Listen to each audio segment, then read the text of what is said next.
Ladies and gentlemen, welcome back to the analysis of YOLENO TV. I hope you're well from wherever you're watching this channel. Now, apparently, there is an incident that took place during a JKL live session, and I believe you must have gotten wind of this interruption that came from Hussein Mohammed, the spokesperson, State House spokesperson.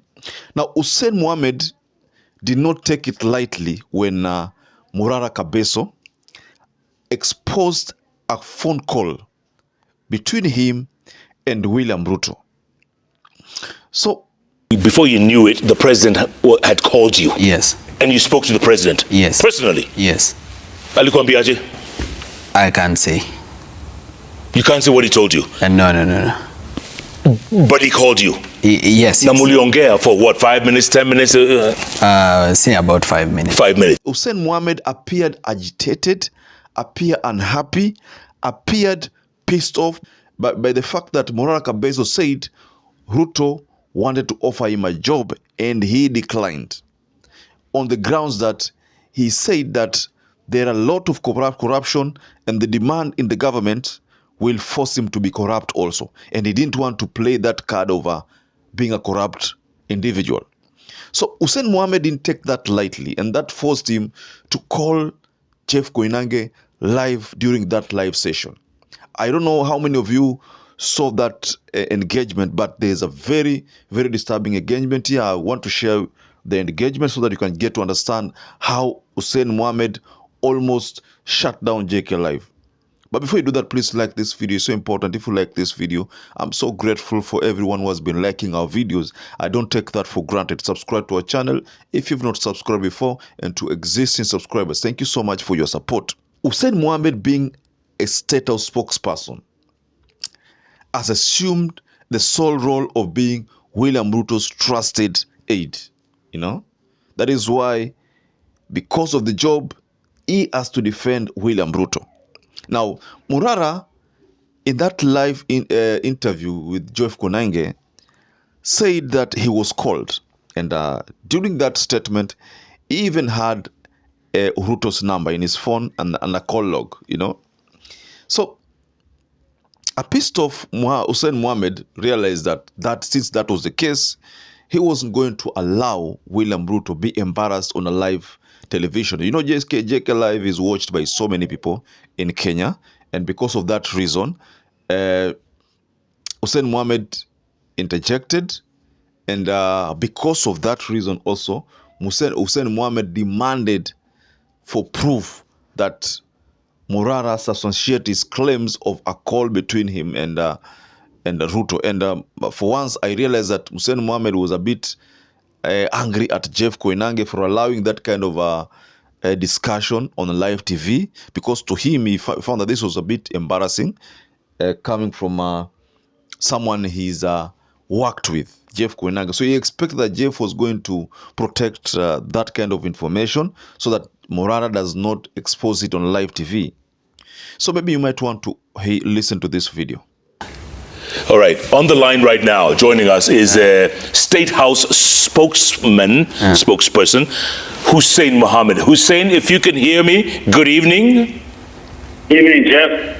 Yeah, good to hear from you. I have Morara Cabeso here, and I'm sure you've been listening to this story here that the president called him at one point to talk to him or convince him to stop doing what he's doing. What are your thoughts? It's just unbelievable. I mean, I wasn't following, but I was told about this. I'm just shocked at what the gentleman, Morara, is saying. I wonder why he would lie on national TV that the president called him. I mean, it's because you, Jeff, you're my friend, we work together, but you let it happen on TV as well, on national TV. So, for the record, such a call never happened. It's a figment of his imagination. But what is more shocking, Jeff, is that you can allow anyone to come on TV and tell you such a thing without demanding any proof or substantiation, and you just buy it, hook, line, and sinker. At the very least, he say that is, or those are his words, and it's an alleged claim from him, not just to accept and say that, okay, the president called him. Anybody can say that. Many people say that. What more? Now, from that video, you can hear Muhammad saying that there has never been any form of phone call between Morara and the president. And he wanted the outspoken lawyer, Morara, to substantiate his claims. And he went further to say, a lot of Kenyans have the president's number, by the way. Let Morara substantiate that the president called him.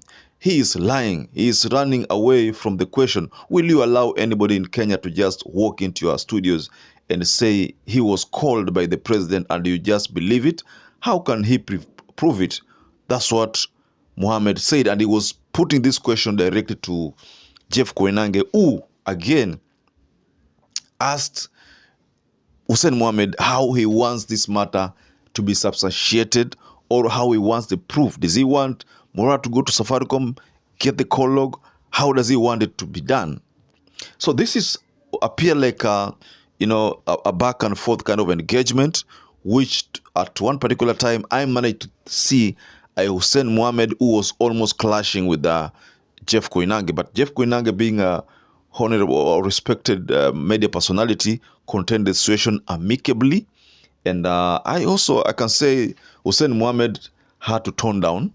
And I think that's how the engagement ended. But you see, there are so many people who have reacted to that clash, and people are really ganging up against Mohammed for interrupting that TV interview. Because at one particular time, I almost thought that Jeff Koinange was going to end the session, because the more Morara was talking about that matter, the more you could hear Hussein Mohammed behind the scene also still shouting.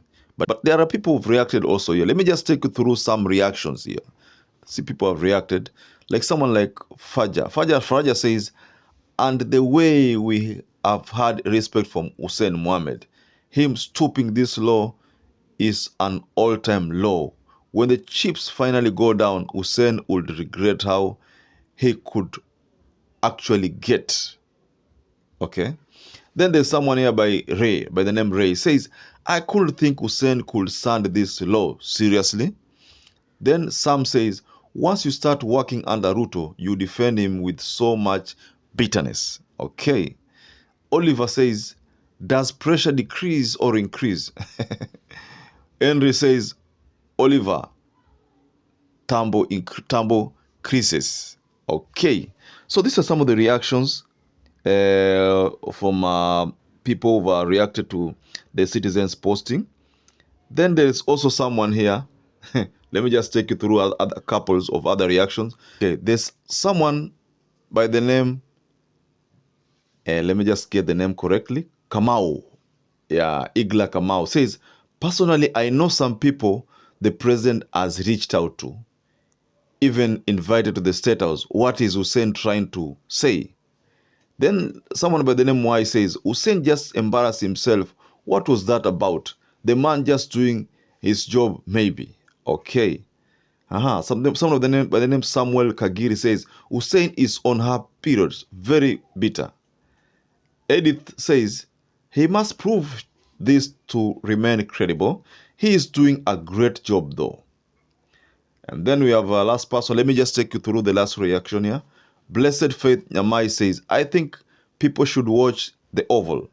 They learn about the roles of presidential spokesperson, period.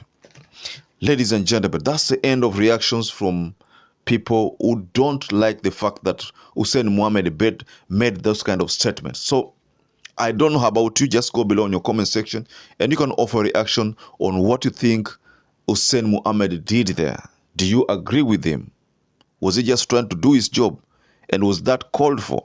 Could it just have allowed Morara to complete the session and then organize or then call Jeff Koinange behind the scenes and request to be interviewed so that he can clear that perception? I think that could have been the best thing to be done rather than just ranting on a live interview.